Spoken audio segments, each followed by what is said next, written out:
I'm not a licensed professional, so take this with a grain of salt. Like, I'm not saying this will cure your depression or any of that, but I think this is essentially just a tool to help you better understand your emotions when they might feel like another language and you don't know how to understand them.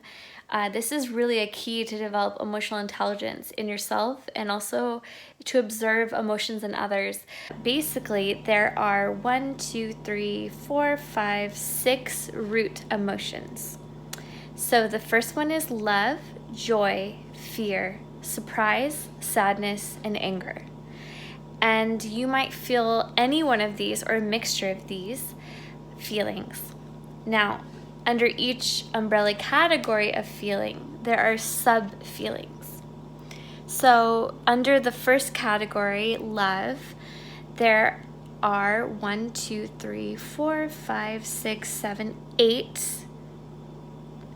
subcategories under love.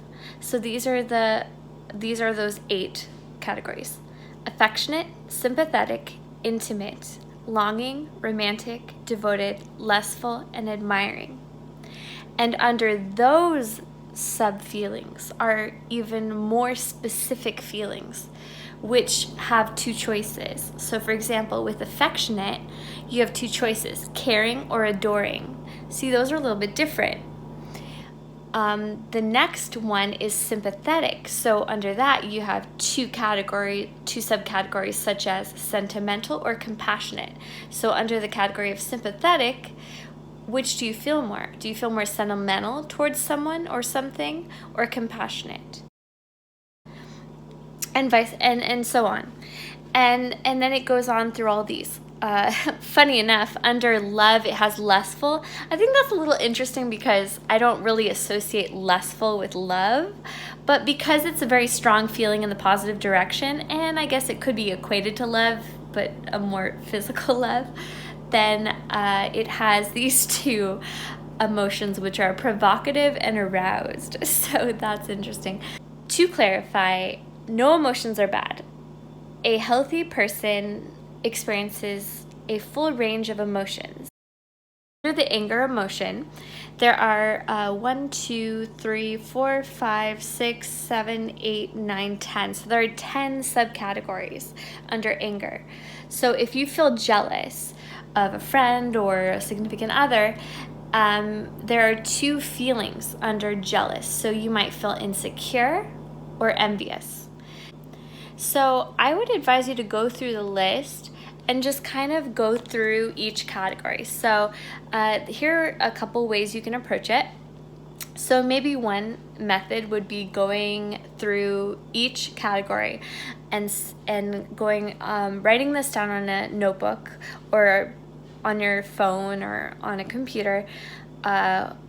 What feelings do I feel? So you might want to pick the overall category. So maybe it's in the love category, maybe it's in the joy category, maybe it's in the fear category, maybe it's in the surprise category, maybe it's in the sadness category, or maybe it's in the anger. But if you don't even know where to start on those categories, like it's so overwhelming, then you're just going to take your finger and you're going to trace down the subcategories. So those are all the ones that are right after the main category. So there's about 7 to 10 per rectangle and per color. And you're going to ask yourself if you feel that. If you do, then you're going to go to the next step and say, do I feel caring or more adoring? And then you're going to pick which one. And you're going to go through each one until you get all the way to the bottom of the feelings chart. So that means you're going to go through every single emotion on this chart. And of course, once you get more practice, you won't need to be that detailed. But when things are new and you're learning, it's going to take some adjustment. So I would say that it's important to kind of narrow down which one is describing how you feel the most. So for example, last night I was not feeling very good. And I asked myself what I felt. And when I asked myself what I felt, the closest feeling I felt was fear. I felt sadness too, so I felt like sadness and fear. So then I went to fear, because I have a little more practice just because I'm, more emotional person than some people. So don't feel like you're a bad person or you're not good enough just because you don't feel things so easily, or you feel things but you don't know what they are. Like, everyone has a different experience and background. So maybe you are familiar with feelings and emotions and it's like the back of your hand, or maybe you're a beginner and it's completely foreign and it doesn't make sense to you. And what's great is emotions can be learned. Like, you may not necessarily understand them, but they are things that all human beings feel. Whether you understand them or not, they're happening to you. And so helping you understand your own emotions will help you understand yourself better, which then you can make changes and make progress in your life, if you want to reach your fullest potential. Anyway, so back to fear. So I felt fear and sadness. So I went through and I looked at the subcategories. So there's the subcategories: scared, anxious, horrified, panicky, paranoid, and apprehensive. So then I was looking at those and I was like, which one do I feel the most? So apprehensive, I wasn't sure if I felt that, so it was a little unclear. So then I went to paranoid. Do I feel paranoid? I wasn't sure, but not really. I wouldn't say paranoid was really the feeling, because I feel like paranoid's a very strong fear. So it was definitely more of a mild fear. So I crossed that out. So that didn't apply. So this is also a way you could do it, is process of elimination. Like, which one don't you feel? So then you can get down to the one that you feel the most. So then there was panicky. So do I feel panicky? So I wasn't really sure, so I went to the next portion. Am I hysterical or overwhelmed? Those are the subcategories under panicky. And I was like, well, I think I feel overwhelmed for sure. So I put overwhelmed. I checked that. Then I went to horrified. Do I feel horrified? And I was like, oh, no, I don't feel that. So I crossed that out. So already I eliminated paranoid and horrified. The other feeling is anxious. Do I feel nervous or worried? I definitely felt a little bit feelings of worry or anxiety. So I put under anxious, I put worried. Not nervous, but worried, because worried was closer to what I felt. And scared, frightened or terrified. I wouldn't say I felt terrified or frightened, so I crossed that one out. So far under the fear category, I had anxious, worried, and apprehensive, distressed. So those were kind of the feelings I felt in the fear category. And then under the sadness category, there are quite a few subcategories. So there's ashamed, disappointed, lonely, depressed, miserable, embarrassed, sick, solemn, pessimistic, inferior, bored, grieving. So I would definitely say that I was kind of experiencing flashbacks to the past. So because of that experience, I think the closest thing I could say I felt was vulnerable under grieving. And the funny thing is I don't necessarily agree that I was grieving per se, like actively. Like, I've processed a lot of my feelings from the past, so I wouldn't say I'm like grieving actively, but it was more like a grieving for my past self and recognizing that healing is an ongoing process and it's not linear.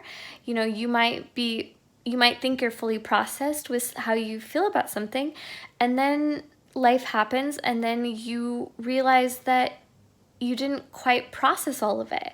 Like, maybe part of it you didn't recognize how scary it was, or you didn't recognize how hurtful it was, or you recognized it was hurtful, but you didn't truly let yourself recognize that it's still affecting your current behavior, or it's still affecting how you're living your life.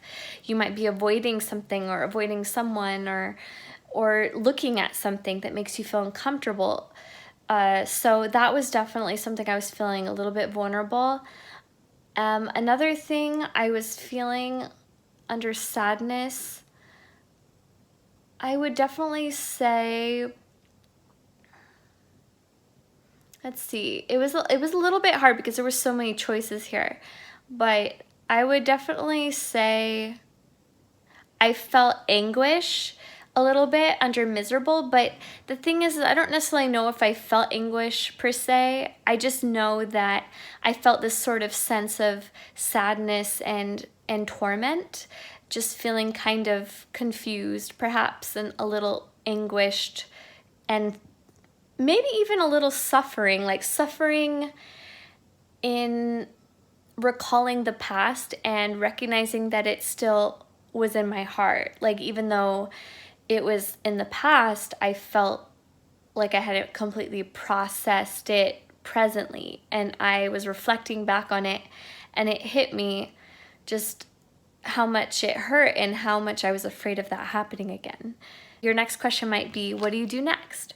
So you went through all of these emotions and you've narrowed down on a notebook, your computer, or on your phone, and you now have picked your core emotions of what you felt. And it might be like one or two emotions, it might be all of them, it might be as many as you feel, but essentially the most like prominent ones. And then you might write about it in a journal. You might say, okay, this is how I'm feeling, I'm not really sure what this means, but you might make it a hypothesis, like this is probably why I feel this way.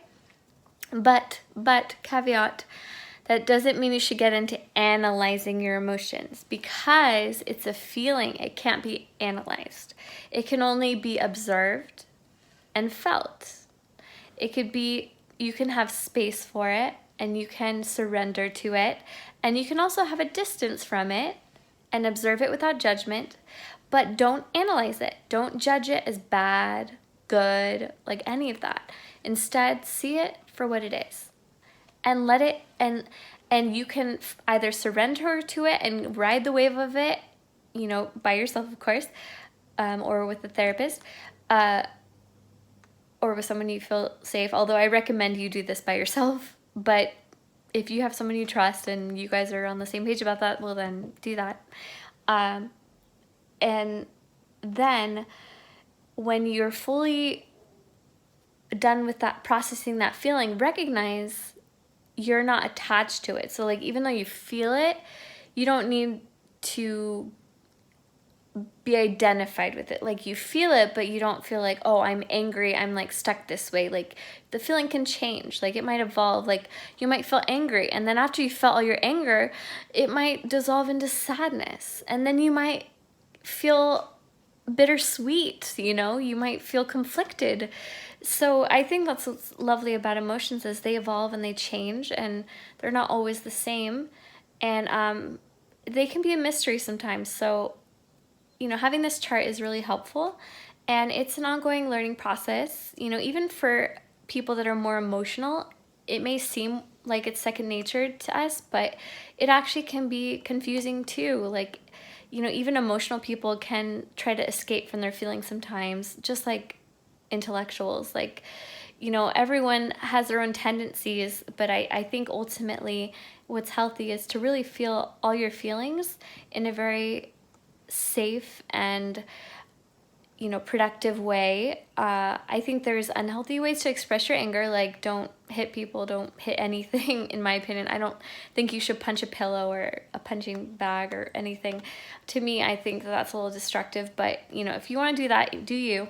But essentially, like writing out your feelings, going for a walk, talking out loud. I know it makes it sound like you're a crazy person, but I do it all the time.